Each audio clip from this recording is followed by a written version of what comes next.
Son bac en poche, Dina a fait 4 ans d'études à la faculté de droit de l'université An-Narja de Naplouse, en Palestine. En Palestine, les études à l'université coûtent cher, même si les facs sont dites publiques. Entre 2 et 3 000 euros par an pour en moyenne 10 heures de cours par semaine. Bon, au moins, ça laisse du temps pour avoir plusieurs petites jobs payés au lance-pierre et qui permettent aux étudiants de manger à leur faim. En fin de 4e année, Dina a décroché son Master Degree d'avocat haut la main. Ensuite, en Palestine, pour espérer devenir définitivement homme de loi, il faut encore faire 2 ans de stage non rémunéré dans un cabinet. Oui, 2 ans non rémunérés, sauf à se retrouver par hasard, pour cause de maladie du patron par exemple, à devoir traiter un cas en entier. Alors, on vous donne gracieusement 200 ou 300 shekels, c'est-à-dire entre 50 et 70 euros. Voilà pourquoi, en même temps que son stage, il a encore un job d'étudiant, Dina. Harceleur par téléphone dans une société de télévente où il travaille toute la semaine, vendredi compris, donc, de 15h à 21h. C'est payé 10 shekels de l'heure, le prix de 2 kilos de pain à Naplouse.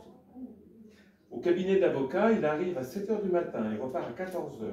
Il y porte un beau costume sombre qu'il entretient avec soin et des chemises que lui lave et lui repasse sa mère. À ses pieds, des chaussures brunes à lacets et à bout pointu, parfaitement cirées à toute heure de la journée, ce qui est une gageure à Naplouse vu la poussière ambiante. À son cou, une cravate imitation soie d'un vert brillant. Le vert étant la couleur de l'islam, mais aussi du Hamas, on lui demande souvent s'il est extrémiste. Et j'imagine Dina s'en défendre avec un air de petit garçon vexé et un sourire las et crispé. C'est donc dans cette tenue, qui le fait ressembler à un trader de la City, qu'il rejoint son job de l'après-midi et du soir. Pas le temps de passer se songer à la maison. Et là, je l'imagine essayer de vendre par téléphone des abonnements à des journaux religieux, des voyages en promo pour la Mecque, ou des tapis de prière made in China, casque téléphonique sur la tête, corps coincé dans un mini-box dépressif, mais habillé comme pour un entretien d'embauche dans un ministère, ou comme s'il partait au mariage d'une de ses cousines. Il me fait l'effet d'être un étranger dans son propre pays, Dina. Et d'ailleurs, comme beaucoup de Palestiniens, il ne rêve que d'une chose, partir, vivre ailleurs, définitivement. Et qui sait si ce n'est pas exactement ce que cherche à faire l'occupant israélien. Pousser les Palestiniens à tous partir de chez eux. Sorte d'extermination lente et indolore, presque invisible. Ça prendra beaucoup de temps, mais au moins ça réglera une fois pour toutes un conflit déjà vu de 70 ans. Avec Dina, les Israéliens ont même fait mieux. Un jour, il a reçu un coup de fil en provenance d'un numéro masqué. Dans notre forme de procès, une voix masculine lui a proposé un rendez-vous au DCO à Ouara, le village où se trouve le checkpoint israélien le plus proche et le plus meurtrier de Naplouse. Les DCO, ce sont les District Coordination Offices, voulus par Israël lors des accords d'Oslo.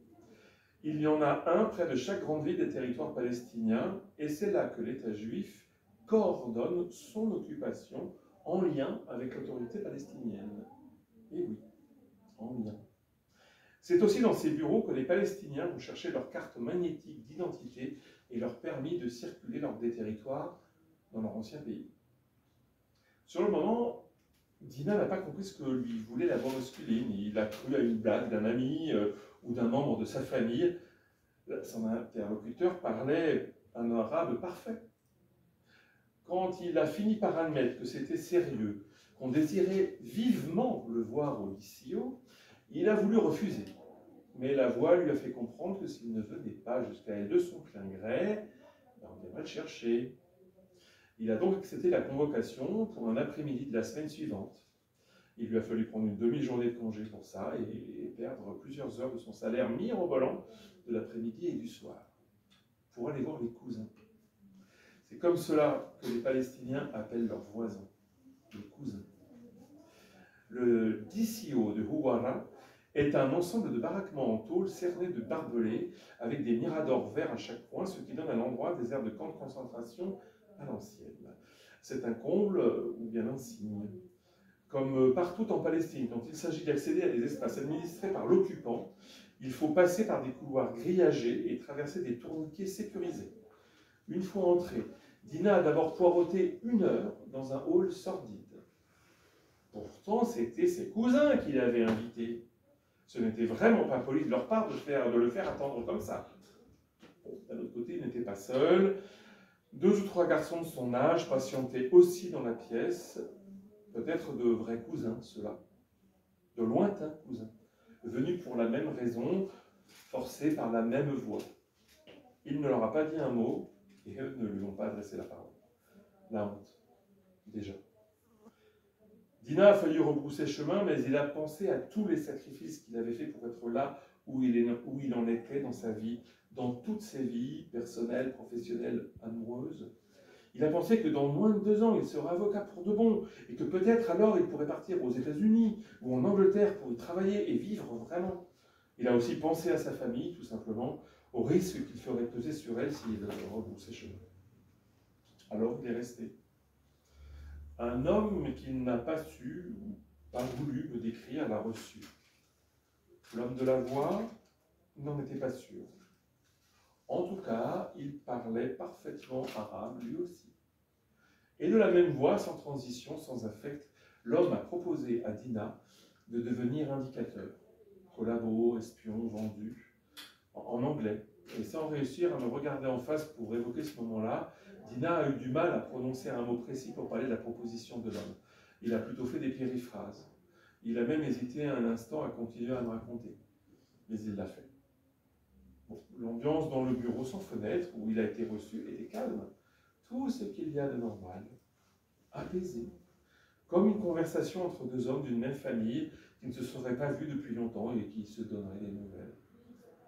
L'homme a expliqué ce qu'il attendait de Dina, lui a proposé de l'argent pour ça. Mon ami a d'abord voulu savoir comment il avait eu son numéro de téléphone portable. L'homme lui a rappelé un épisode récent où il avait demandé un permis d'1 jour pour aller se baigner à Haïfa.